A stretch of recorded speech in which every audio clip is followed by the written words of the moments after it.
Mock drill एक प्रकार की एक्सरसाइज होती है, एक प्रकार का प्रशिक्षण होता है जो देश के नागरिकों के लिए एक प्रकार से आपातकालीन स्थिति या इमरजेंसी सिचुएशंस में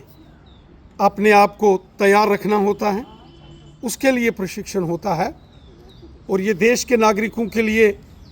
आवश्यक होता है। समय समय पर देश में मॉक ड्रिल्स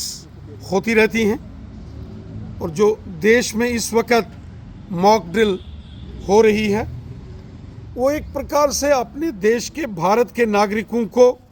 सजग रखना, किसी भी आपातकालीन परिस्थिति के लिए देश के नागरिकों को तैयार करना,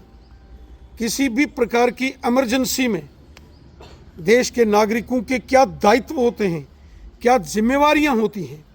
किस प्रकार हमें अपनी ड्यूटीज़, अपनी रिस्पॉन्सिबिलिटीज़ को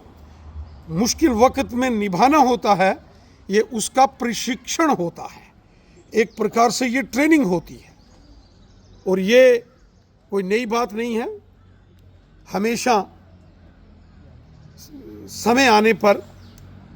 वक्तन ब वक्तन इस प्रकार की मॉक ड्रिल्स भारत में भी होती हैं और दुनिया के कई देशों में भी होती हैं। मॉक ड्रिल एक प्रकार से देश के नागरिकों को अलर्ट रहने की प्रेरणा देता है, सजग रखना इसका उद्देश्य होता है ताकि देश के नागरिक किसी भी प्रकार की चुनौती या चैलेंज का सफलतापूर्वक उसका सामना कर सके।